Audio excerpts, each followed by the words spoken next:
नमस्कार सभी दर्शकों का स्वागत है हमारे चैनल में। कुंभ मेले की जब भी बात होती है तो हमें हमेशा याद आता है प्रयागराज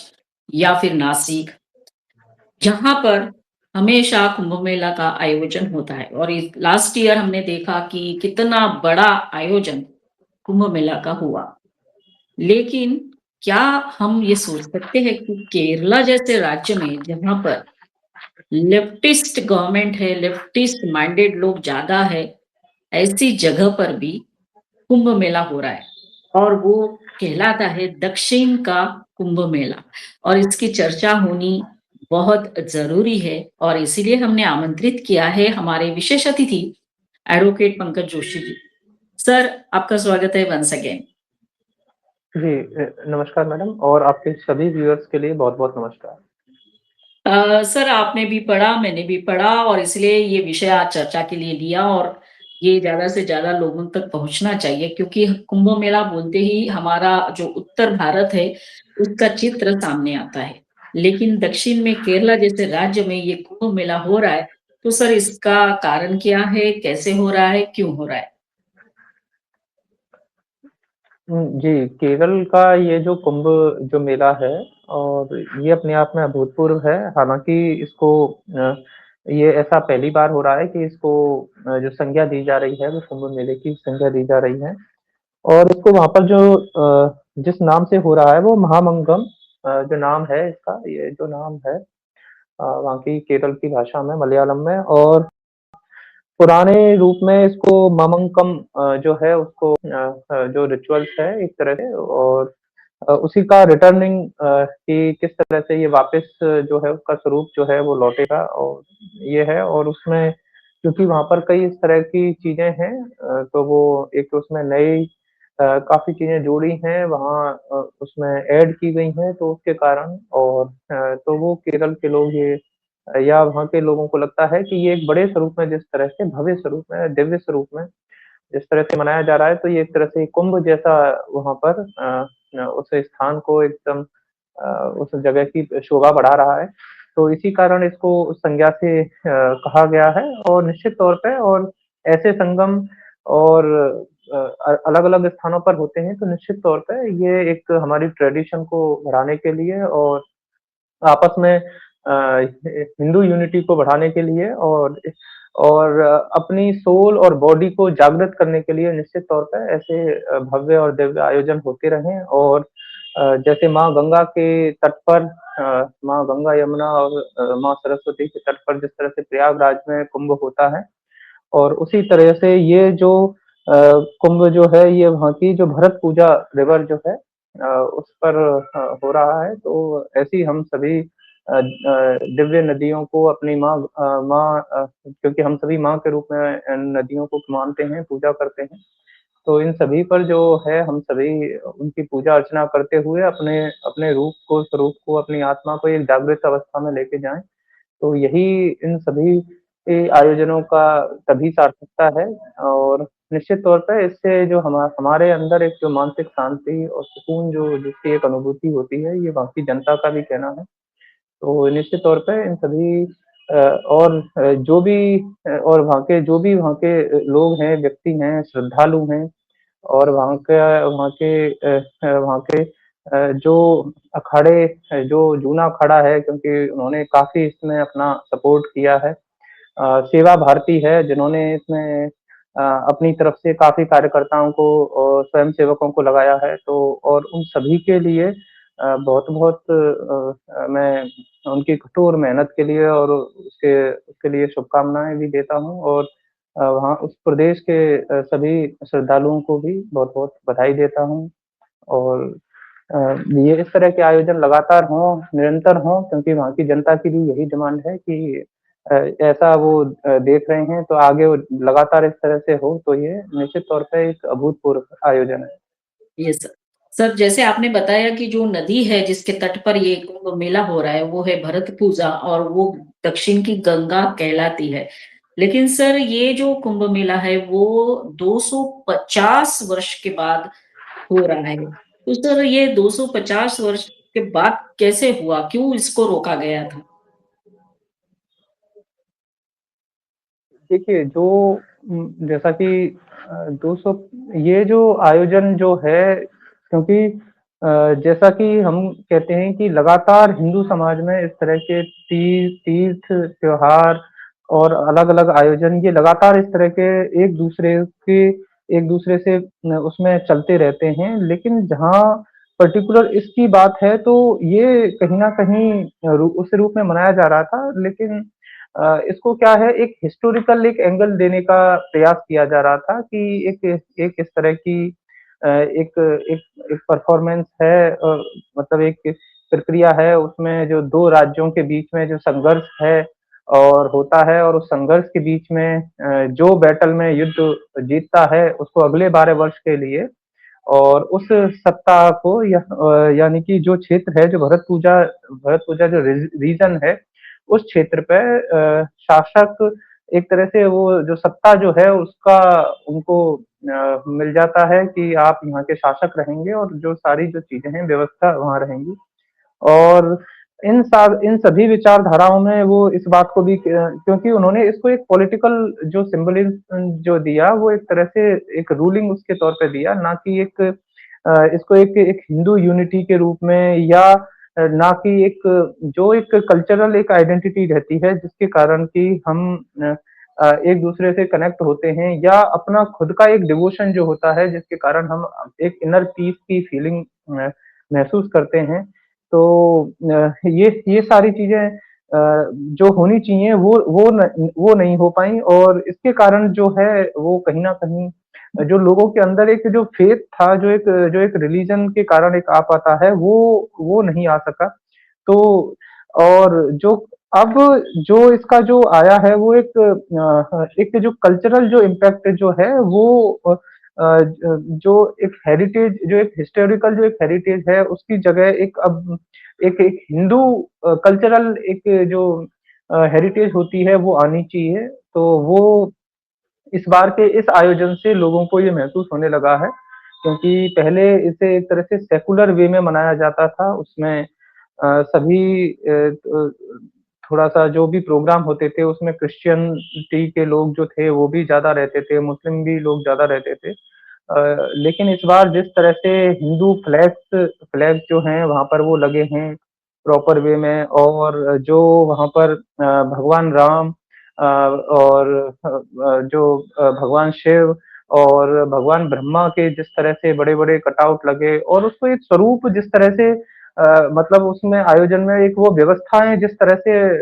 हैं वो उसके कारण ये एक दिव्य उसको आयोजन जो है तो इसमें तो जो आयोजन समिति है उसको बहुत-बहुत बधाई दी जानी चाहिए कि इस तरह से वहाँ पर ये जो है वो ये कार्यक्रम सफल हो सका और जूना अखाड़े के जो महामंडलेश्वर जो हैं, जो हेड हैं उनको भी बधाई देनी चाहिए कि उन्होंने इस कार्यक्रम को सफल बनाया। जो उनका नाम है स्वामी आनंदवनम भारती जी, जो जी। 2025 में महामंडलेश्वरम की पदवी से सुशोभित हुए हैं और हम सभी उनका सम्मान करते हैं और जो जो हमारे उत्तर भारत में जो एक तरह से आदि शंकराचार्य जी के द्वारा जो स्थापित जो क्योंकि एक जो इंस्टीट्यूशन जो है जिस तरह से जो हम सभी को गाइड करते हैं, हम सभी के संरक्षक हैं और उनके साथ में एक सेना के तौर पर जाने वाली जो नागा साधुओं की जो भी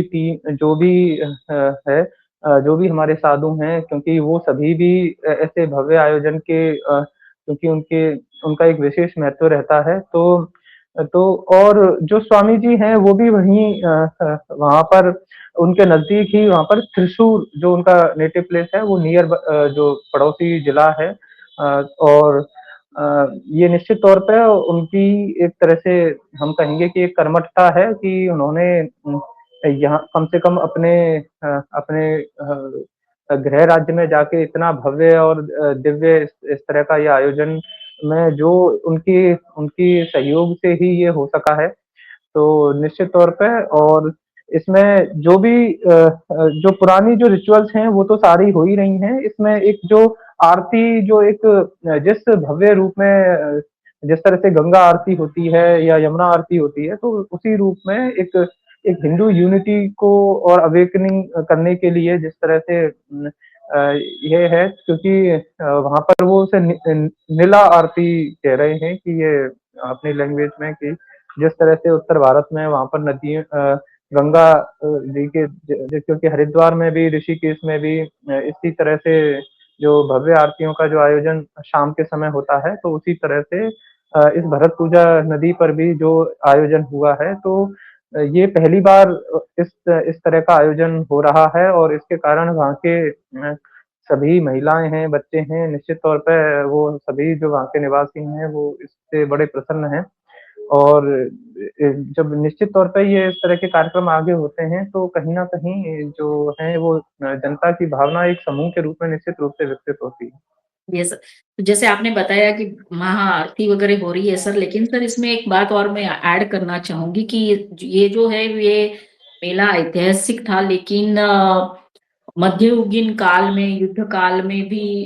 ये चल रहा था, लेकिन ये बंद किया है ब्रिटिश सरकार ने। जब ब्रिटिश की सरकार की हुकूमत आई, उन्होंने इस आयोजन को बंद कर दिया और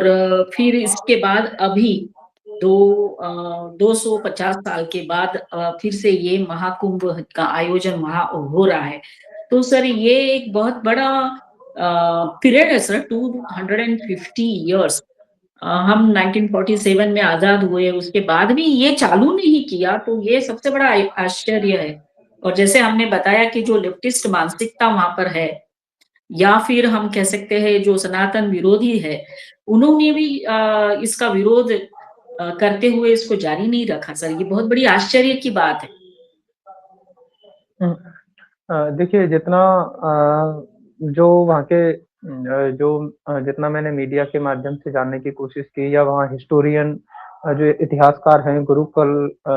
जो उनकी भी जो लगातार मीडिया में जो बाइट आ रही थी, उसमें उन्होंने इन सारी चीज़ों को रेखांकित किया है कि कहीं न कहीं ये जो पहले लगातार लगभग 12वीं शताब्दी से लेके और मिड 14वीं शताब्दी तक लगातार ये जो आयोजन थे वो शुरू में लगातार होते थे और 19वीं सदी तक आते-आते वो एक तरह से रुक गए। क्योंकि अंग्रेज़ों जी, ने उस सारे रीजन पर जो है वो कब्ज़ा कर लिया क्योंकि उससे पहले जो वहाँ पे जो ये इवेंट जो होता था उसको नीलापद थारा एक जो सेरेमोनियल एक प्लेटफ़ॉर्म जो है वहाँ पर था एक काफ़ी फ़ेमस है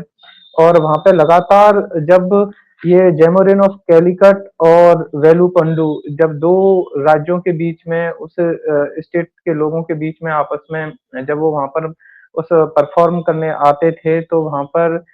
वो जगह एक तरह से एक वो बैटल ऑफ प्लेस होता था और वहाँ पर वो अपने जिसमें अधिक क्षमता होती थी, तो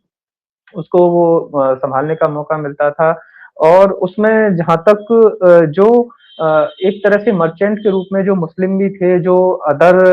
दूसरी कंट्रीज़ से वहाँ पर आए और उन्होंने भी अपना पार्टिसिपेट करना शुरू किया। और वहाँ की पॉलिटिक्स का पार्ट बनते हुए उन्होंने जिस तरह से जैमोरिन और कालीकट थे उनका साथ दिया और उसके बाद उनका वहाँ पर जो रोल अधिक बढ़ा तो ये सारी चीज़ें ऐतिहासिक राजनीति की पृष्ठभूमि में हैं। और उसके बाद फिर जब अंग्रेज़ों ने पूरी तरह से जिस तरह से अपना प्रभाव उस क्षेत्र में बढ़ाया तो उन्होंने सभी को एक तरह से इन सारी चीज़ों को निश्चित तौर पे जितना क्योंकि उन्होंने अपना जो एक रिलीजन का इफ़ेक्ट जिस तरह से बढ़ाना है या अपनी अपनी आइडेंटिटी को जिस तरह से बढ़ाना है और उस पूरे रीजन पे जिस तरह से वहाँ के बिज़नेस पे जिस तरह से उन्होंने कब्ज़ा किया तो ये है। और जहाँ क्योंकि पूर्व में जिस तरह से लगातार जब ममंकम जब होता था तो उसमें हर 12 साल में ये एक कि कौन जो पावर जो है उसको होल्ड करेगा। और चूँकि पिछले जब स्वतंत्र होने के बाद भी जिस तरह से एक सेकुलर विचारधारा को प्रमोट किया गया, तो ये जो मल्लापुरम जो डिस्ट्रिक्ट है वहाँ पर ऑलमोस्ट 70% मुस्लिम आबादी है। हालाँकि वहाँ की आबादी के लोग मुस्लिम आबादी के लोग भी चाहते हैं कि वहाँ इस तरह के कार्यक्रम हों और वो सभी हिंदू-मुस्लिम यूनिटी के लिए कहीं इस तरह की कभी कोई दिक्कत नहीं है और क्योंकि इस तरह के आयोजनों से निश्चित तौर पे वहाँ जब बाहर के श्रद्धालु आते हैं तो सभी का ही और उस क्षेत्र का भी जो डेवलपमेंट है वो होता है। और जो क्योंकि वहाँ पर जो पूर्व में भी उनका जो पार्टिसिपेशन है मुस्लिम आबादी का वो एक सोल्जर के रूप में भी वहाँ पर रहा है, वो ट्रेंड रहे हैं। और निश्चित तौर पे वहाँ की जो जो चंगम-पल्लई कलरई जो एक मार्शल आर्ट जो रहती है उसमें उनका उन्होंने उसके रूप में भी वो वहाँ पर साथ में रहे हैं। और जो अब ये आयोजन हो रहा है तो इसमें जो जिस नए रूप में हो रहा है तो उसमें ना केवल आयोजन समिति ने पुराने समय को याद किया है बल्कि वो इस बात को भी कहते हैं कि वहाँ जो एक तवानुर जो प्लेस है जिसपे जो कि एक अपने आप में वहाँ जो एक फेमस स्थान है और उस नदी के निश्चित तौर उस नदी के पास में और जहाँ पर भगवान ब्रह्मा जी ने जो रिचुअल्स थी वो परफॉर्म की थी भगवान परशुराम के रिक्वेस्ट पर। तो ये उस जगह की जो अन्य जो जिस तरह से उसमें चीज़ें हैं जो ऐड की हुई हैं इसके कारण इसको दर्शाता है। तो ना के ये केवल ये बात कहना कि वहाँ पर केवल वो जो जगह है, वो केवल हिस्टोरिकल पॉलिटिकल बैटल ग्राउंड है क्योंकि हम सभी नदियों के तट पर अपनी अपनी ऊर्जा को सकारात्मक देने के लिए उसमें आगे बढ़ाते हैं। तो जिस तरह से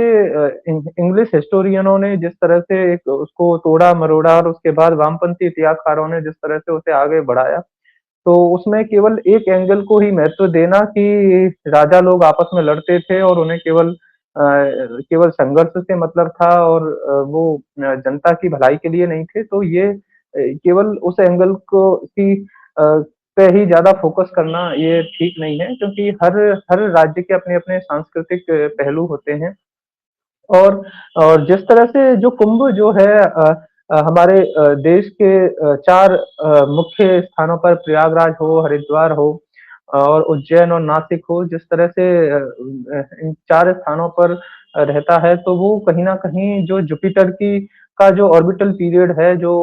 11.9 ईयर्स में रहता है और उसमें सूर्य और जुपिटर की जो है दशा के रूप में, तो वो इन चारों स्थानों पर है। तो इसके बाद के जो भी क्षेत्र हैं तो उसमें इस तरह के क्षेत्र विशेष के जो आयोजन अगर उसमें होते हैं तो निश्चित तौर पे ये भारत की एक बहुसंख्यक आबादी के लिए एक अपने आप में उसे कहीं न कहीं उससे कनेक्टिविटी बढ़ती है और सभी जो हैं वो आपस में जो है एक कहीं न कहीं उससे प्रेम बढ़ता है, सौहार्द बढ़ता है और उस क्षेत्र का भी जो विकास है वो होता है। तो ये तो जो वहाँ की जो भी समिति है और हमारे महामंडलेश्वर जी हैं और सभी सेवा भारती के लोग हैं, सभी वॉलंटियर्स हैं, जो भी उसमें रहे ये इन सभी की मेहनत का ही ये है कि अब जो इस क्षेत्र का जो डेवलपमेंट है वो निश्चित तौर पे आगे बढ़ेगा। Yes sir. सर दूसरी बात ये है सर कि अभी शायद कल ही इसका लास्ट डे है। ये स्टार्ट हुआ था 18th जनवरी और 3rd फरवरी को शायद खत्म हो जाएगा। लेकिन इम्पोर्टेंट बात सर अब ये है कि क्या सर केरला में हिंदू पुनर्जागृति का काम शुरू हो चुका है? जैसे कि केरला में सर हमने देखा भाजपा भी जीत रही है और अब ये महाकुंभ मेला जो है केरला का, ये हमें संकेत दे रहा है कि वहाँ के जो लोग हैं, हिंदू लोग पर्टिकुलरली वो अब जागरूक हो रहे हैं। देखिए हिंदू पॉलिटिकल जो सिंबलिज़्म है ये तो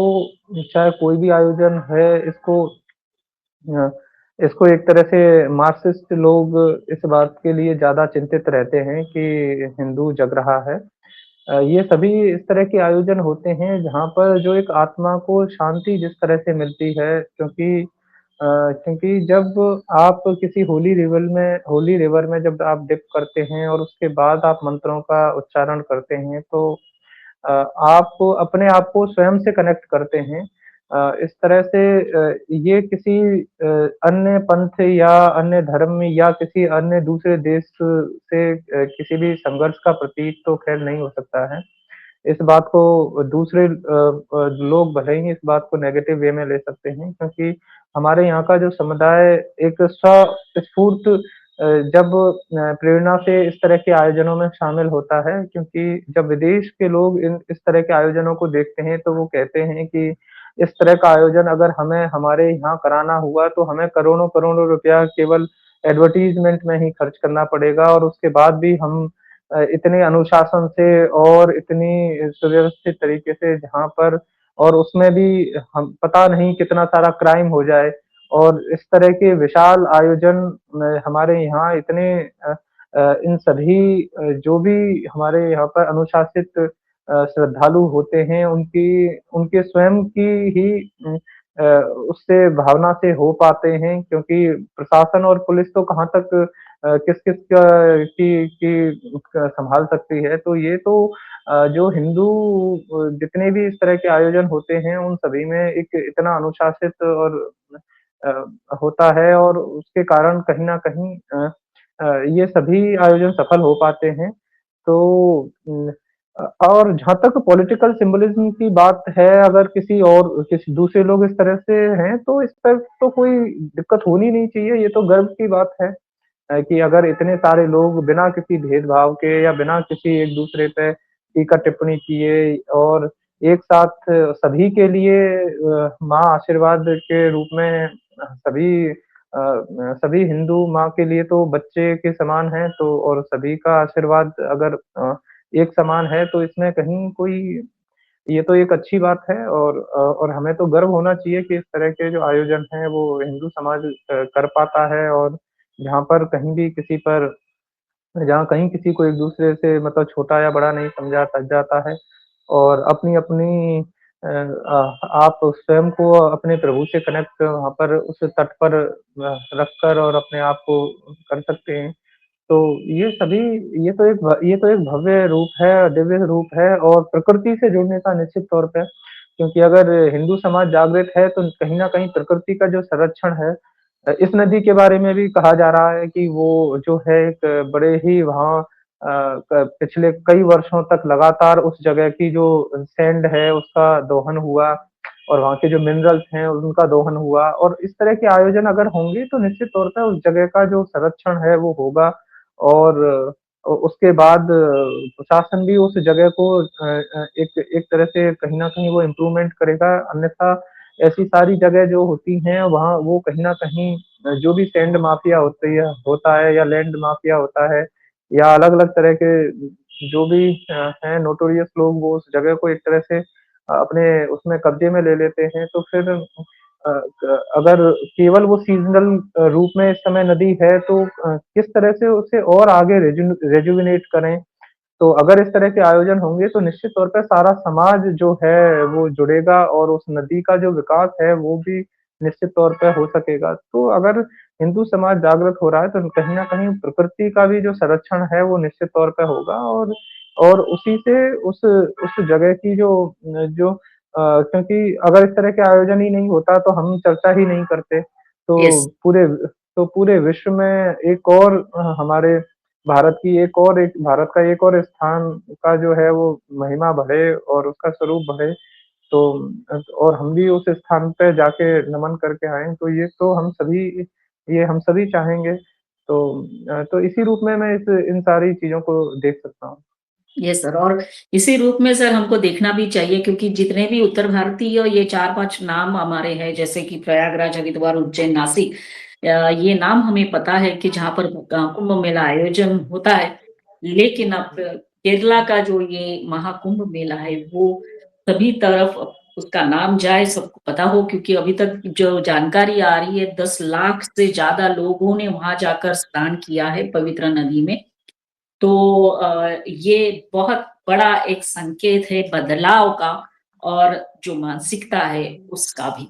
सर धन्यवाद, आप हमारे साथ जुड़े और इस बात के ऊपर आपने चर्चा की। सभी दर्शकों को कहेंगे कि हमारा ये वीडियो ज़रूर देखिए, ज़्यादा से ज़्यादा लोगों तक पहुँचाइए। ये महाकुंभ की इन्फॉर्मेशन ज़्यादा से ज़्यादा तक लोगों तक पहुँचनी भी चाहिए, और हमारे चैनल को सब्सक्राइब करते हुए हमें सपोर्ट करिए। जय हिंद सर, धन्यवाद। वंदे मातरम। जी, आपने मुझे समय दिया, इसके लिए भी आपका बहुत-बहुत धन्यवाद। जय हिंद, वंदे मातरम।